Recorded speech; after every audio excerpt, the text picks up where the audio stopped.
नमस्कार बंधुरा आमी तनिका आमार चैनेले आपनादेर सबाइके स्वागत जानाई। तो आज के आमी बानिয়েছি ডিম तड़का और तार साथे बानिয়েছি आटार रुटी।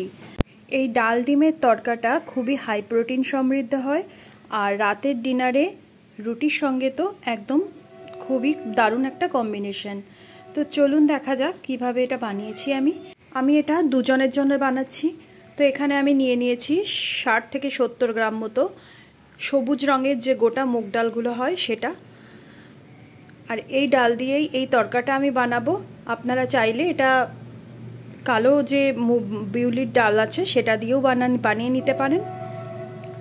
তো আমি এখানে 3 বার খুব ভালো করে পরিষ্কার করে ডালটাকে ধুয়ে নিয়ে একদম পরিষ্কার জলে আমি এটাকে 5-6 ঘন্টা ধরে ভিজিয়ে রেখে দিলাম। তো এই ডালটা বানানোর জন্য আমি কোনো রকমের এক্সট্রা মশলা ইউজ করব না, যেহেতু রাতের খাবার তার জন্য আমি একদমই সিম্পল ভাবে চেষ্টা করছি এই ডালটাকে বানিয়ে নেওয়ার জন্য।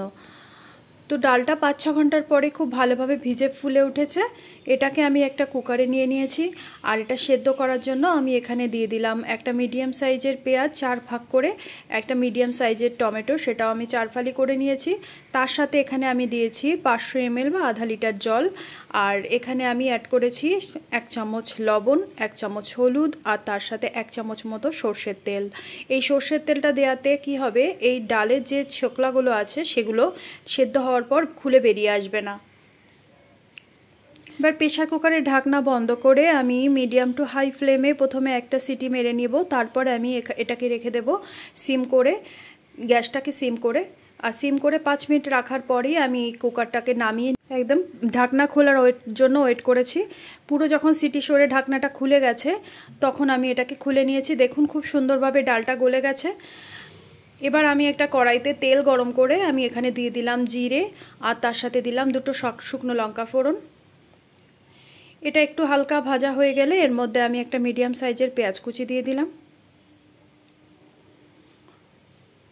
এবার মিডিয়াম টু লো ফ্লেমে আমি এই পেঁয়াজটাকে একদম একটু লাল লাল হওয়া পর্যন্ত ভালো করে একটু ভেজে নেব। পেঁয়াজটা একটু লাল লাল যখন হয়ে আসবে সেই সময় আমি এখানে 2 ডিম ভেঙে দিয়ে দেব। আমি এখানে 2টো ডিম দিয়েছি। আপনারা আপনাদের প্রয়োজন অনুযায়ী যদি লোক বেশি থাকে তাহলে আপনারা ডাল আর ডিমের পরিমাণটা একটু বাড়িয়ে নেবেন। তো ডিমটাকে এভাবে ভুজিয়া বানিয়ে নিয়ে আমি তারপর এর মধ্যে আমি দিয়ে দিলাম 1 চামচ মতো আদা বাটা।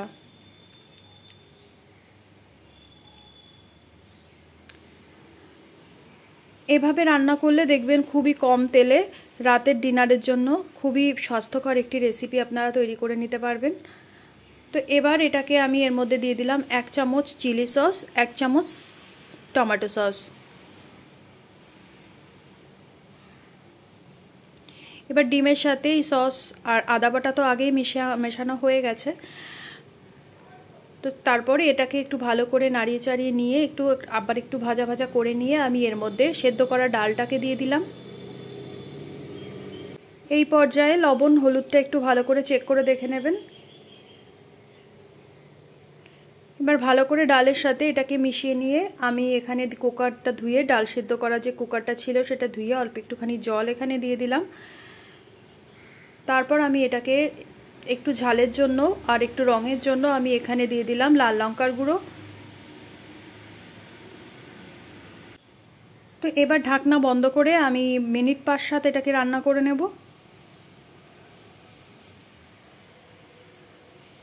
তো মোটামুটি 5-7 মিনিট হয়ে গেছে, আমি এটাকে উঠিয়ে নিয়েছি। আর এটা আমি মিডিয়াম ফ্লেমেই রান্না করেছিলাম। তো খুব ভালো করে ফুটে উঠেছে। এই পর্যায়ে আমি রান্নাটা প্রায় রেডি হয়ে আসছে। আপনারা চাইলে একটু চিনি অ্যাড করতে পারেন। আমি এখানে কোনো রকম চিনি মিষ্টি দেব না। আমি এখানে কুচি করা কাঁচা লঙ্কা আমি এখানে দিয়ে দিলাম। এখানে একটু পেঁয়াজ কুচিও দেওয়া যায়, কিন্তু রাত্রেবেলা আমরা যেহেতু পেঁয়াজ খাবো না তার জন্য আমি পেঁয়াজ কুচি এখানে দিলাম না।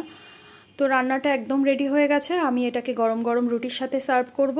তো বন্ধুরা আমার রেসিপিটা যদি ভালো লাগে অবশ্যই লাইক কমেন্ট ও শেয়ার করবেন। আর আমার রান্নাগুলো যদি আপনাদের পছন্দ হয়ে থাকে তো সাবস্ক্রাইব করে প্লিজ আমার পাশে থেকে যাবেন। তো আজকের মতো এখানে শেষ করছি, টাটা।